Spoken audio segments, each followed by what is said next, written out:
Всем привет! Сегодня приготовим 4 очень классные, вкусные закуски для рождественского и новогоднего стола.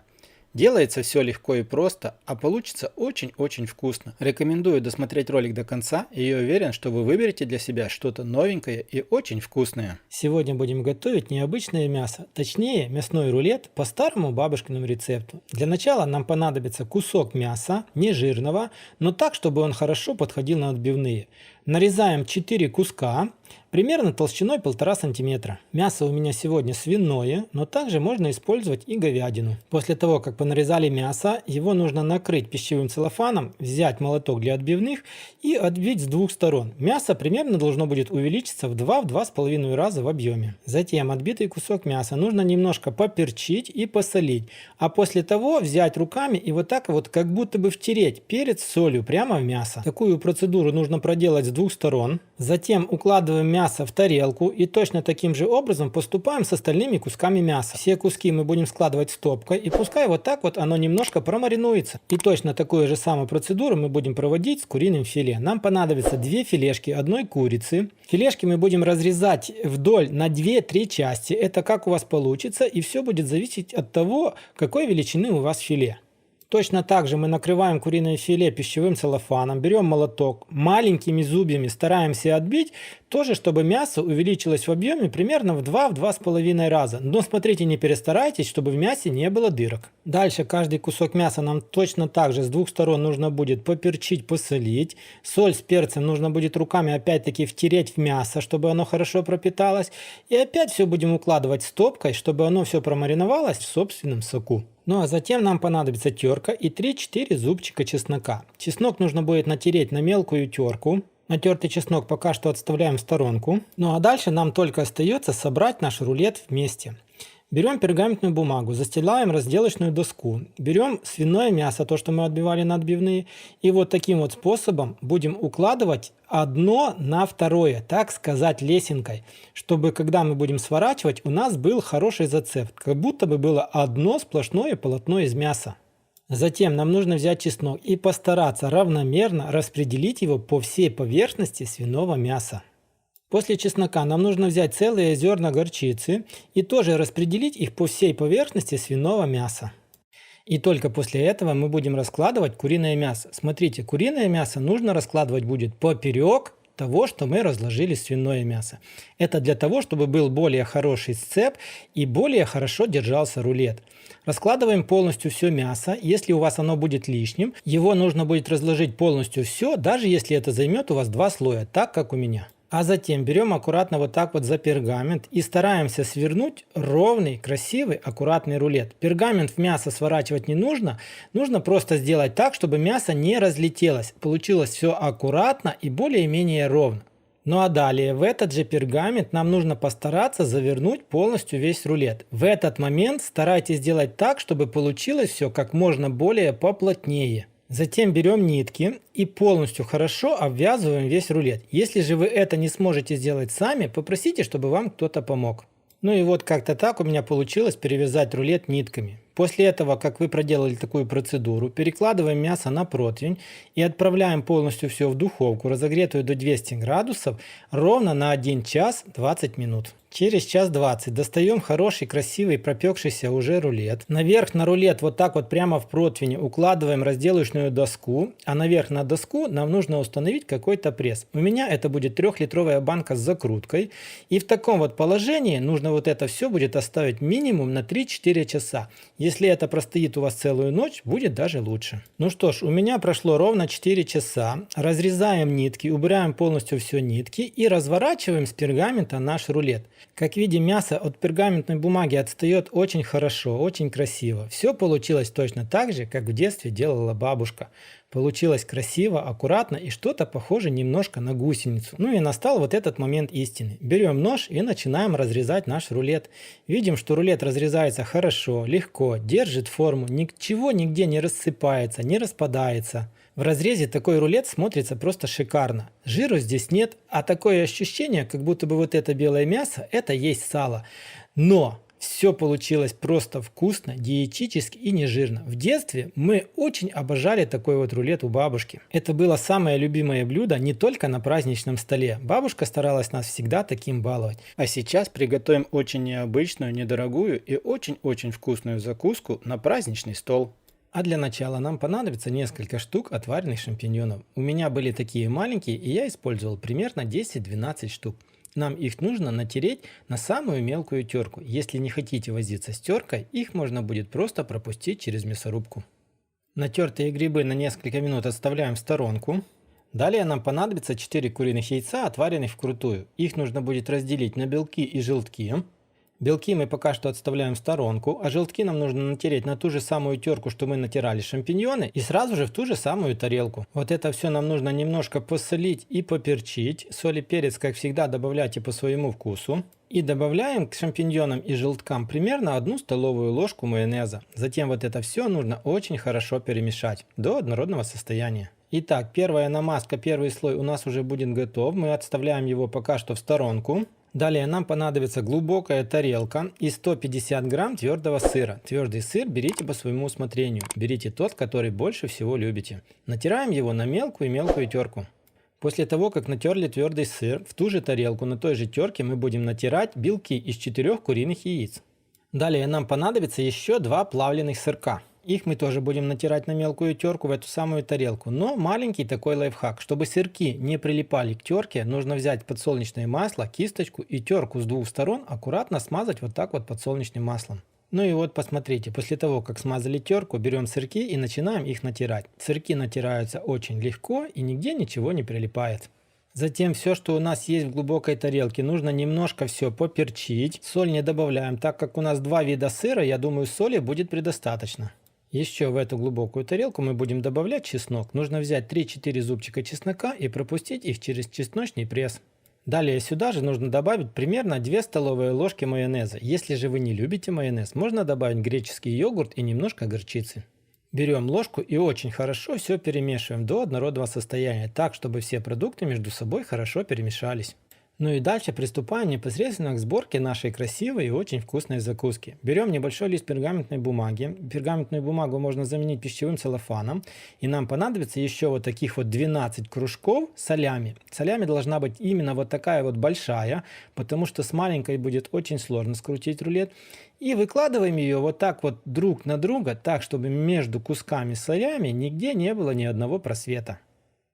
У вас должно получиться как будто бы один ровный пласт солями. Далее берем первую намазку, ту, что мы делали из желтков и грибов, и небольшим равномерным слоем нужно покрыть полностью вот этот большой пласт из солями, так, чтобы покрылась полностью вся площадь, нигде не оставляйте просветов.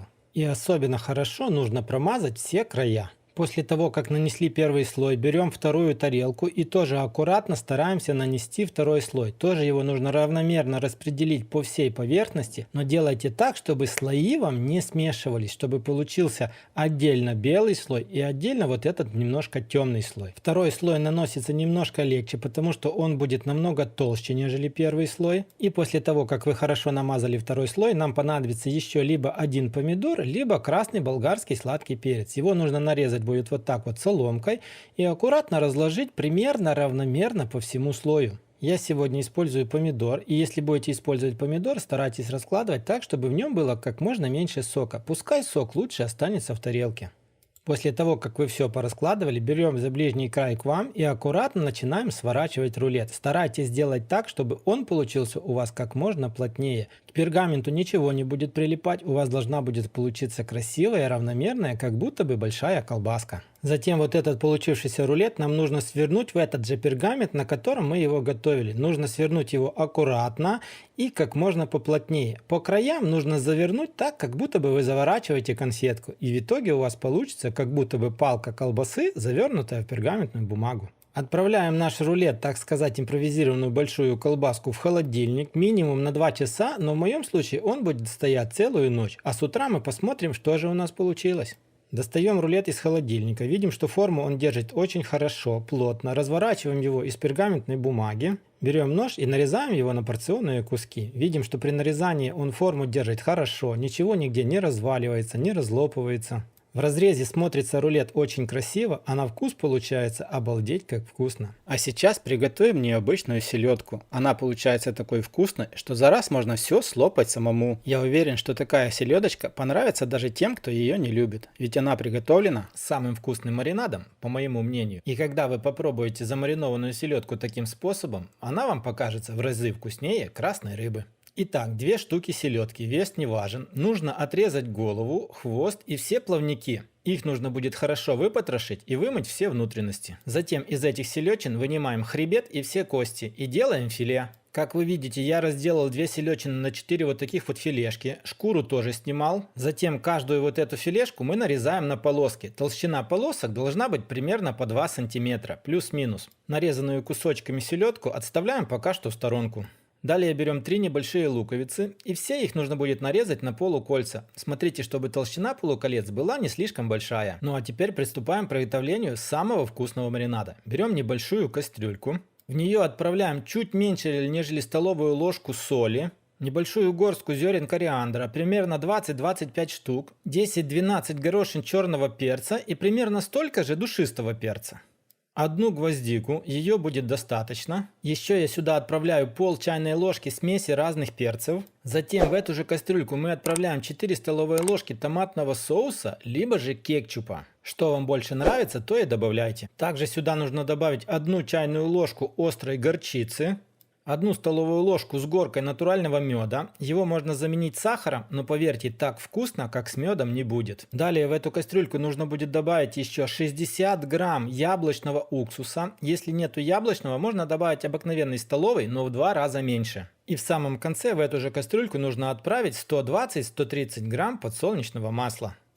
Дальше, друзья, отправляем кастрюльку на огонь и постоянно помешивая, доводим все до кипения. Самое главное, чтобы жидкость не закипела, только хорошо прогрелась, все продукты хорошо смешались и очень хорошо растворился мед. Ну и вот посмотрите, еще у нас ничего не кипит, по краях кастрюльки как будто бы уже начинает что-то булькать, и в это время нам нужно будет все снять с огня. Отставляем все в сторонку и дадим остыть всему до комнатной температуры. Маринад не должен быть горячим. Итак, мариновать сегодня я все буду вот такой вот литровой банке. Вы можете использовать любую посуду, которая для вас более удобна. На дно банки отправляем небольшое количество лука, таким образом, чтобы полностью все дно банки было покрыто луком. Наверх на лук отправляем 1 лавровый листочек. Наверх на лук отправляем немного селедки, так чтобы селедка покрыла полностью весь лук. Затем берем уже остывший маринад и добавляем в банку 3-4 столовые ложки маринада, так чтобы маринад полностью покрыл все, что у вас сейчас есть в банке. Ну и как вы уже поняли, в такой вот последовательности нужно заполнить полностью всю банку. Дальше закрываем банку крышкой, отставляем банку в холодильник, пускай все маринуется ровно 1 сутки, можно чуть больше. А дальше мы посмотрим, что же у нас получится. Итак, друзья, прошли ровно сутки. Достав банку из холодильника, такое ощущение, что маринаду стало намного меньше, как будто бы селедка с луком впитали его в себя. Но самое главное, получилось все так вкусно, что все, что есть в той банке, можно скушать одному человеку. Я уверен, что если вы поставите такую селедку на стол, сметут все под ноль, будут просить добавку и даже будут просить рецепт. Потому что и лук, и селедка обалденно вкусные получаются. А сейчас приготовим необычное и очень вкусное блюдо. Я уверен, оно понравится всем. Сегодня будем делать лодочки с фаршированным куриным филе. В итоге получим очень сочные и нежные блюда. И для начала нам понадобится небольшой пучок петрушки. Петрушку можно заменить либо шпинатом, либо же салатными листьями. Саму петрушку нужно очень-очень хорошо измельчить и отправляем ее в отдельную глубокую тарелку. Затем берем 2-3 зубчика чеснока и пропускаем их через чесночный пресс в тарелку прямо к измельченной петрушке. Сюда же в тарелку нужно добавить 1 столовую ложку французской горчицы в зернах, немного натертого твердого сыра, 1 столовую ложку сметаны. И все вот это нужно немножко поперчить. Перец добавляйте по своему вкусу. Затем берем ложку и очень хорошо все перемешиваем. И наша очень вкусная начинка для куриных филе уже будет готова. Далее берем непосредственно само куриное филе. Берем хорошо острый нож и прорезаем куриное филе вот так вот пополам. Прорезаем, не разрезаем полностью, а прорезаем. Его нужно будет разложить на 2 части вот так вот, чтобы получился один большой кусок мяса. Внутренность вот этого разрезанного филе немножко нужно поперчить и посолить. Затем вот так вот рукой просто как будто бы втираем соль и перец внутрь мяса, немножко, аккуратно. Затем берем 1 столовую ложку начинки, той, что мы готовили. Аккуратно укладываем ее наверх вот так вот на разрезанную часть филе. Разравниваем аккуратно полностью. И филе нам нужно сложить как будто бы обратно, как будто бы мы его не разрезали. Но начинка уже должна будет остаться внутри. Затем вот так вот сложенный кусок филе нужно немножко сверху поперчить и натереть немножко солью. Переворачиваем его на вторую сторону и делаем точно так же. Дальше нам нужно взять кисточку и немножко подсолнечного масла. И вот этот низ куриного филе вот так вот аккуратно смазываем немножко подсолнечным маслом. Уже готовый зафаршированный кусок филе отставляем в сторонку. С остальными кусками филе нам нужно проделать все точно так же. Сколько вы приготовите их, только зависит от вашего желания. Затем берем двойной лист пергаментной бумаги. Размер пергаментной бумаги должен быть примерно 5-7 см длиннее с каждой стороны за ваше куриное филе, которое вы готовили. На пергамент филе нужно будет уложить уже той частью, которую мы смазали подсолнечным маслом, а верхушку филе нужно тоже смазать подсолнечным маслом. Далее берем за края пергаментной бумаги, вот так вот подгибаем все к центру, и вот эти вот края нужно свернуть, как будто бы вы сворачиваете конфетку. Нужно сделать так, чтобы наше куриное филе оказалось как будто бы в формочке. Получится как будто бы импровизированная лодочка, чтобы во время выпечки, когда будет собираться жидкость, она никуда не повытекала, чтобы осталась полностью вся внутри. Верхушку вот так вот немного подгибаем. Этим самым мы делаем ее более устойчивой, более такой упругой. И в итоге у нас должно будет получиться что-то похожее на импровизированную лодочку. И вот точно таким же образом нам нужно сделать остальные лодочки на те куски филе, которые вы для себя заготовили. Далее нам еще понадобится 1 помидор, и его нужно нарезать на вот такие вот полукольца. Берем наши уже готовые лодочки, берем остатки натертого твердого сыра. Аккуратно вот так вот каждое филе посыпаем поверху сыром.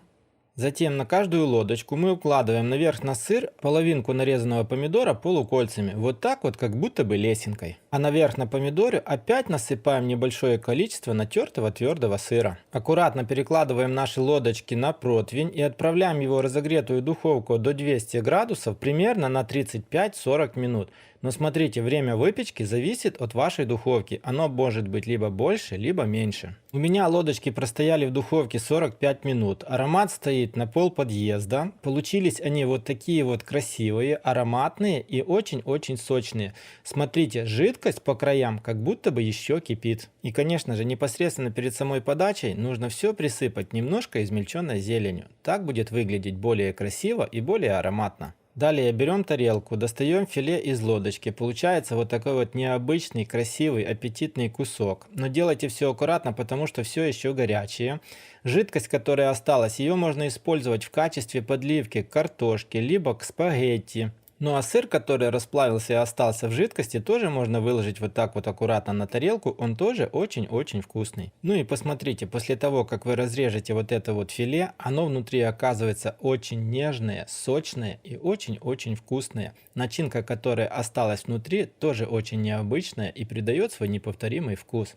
Ну что ж, друзья, на этом у меня сегодня все. Если вам понравилось, как обычно, лайк, подписка, колокольчик. Поделитесь роликом с друзьями, не пропускайте новые видео. Ну а мы с вами, как всегда, встретимся в этом же месте, только в новом ролике. Всем пока, всем до скорых встреч на канале Аппетитная кухня.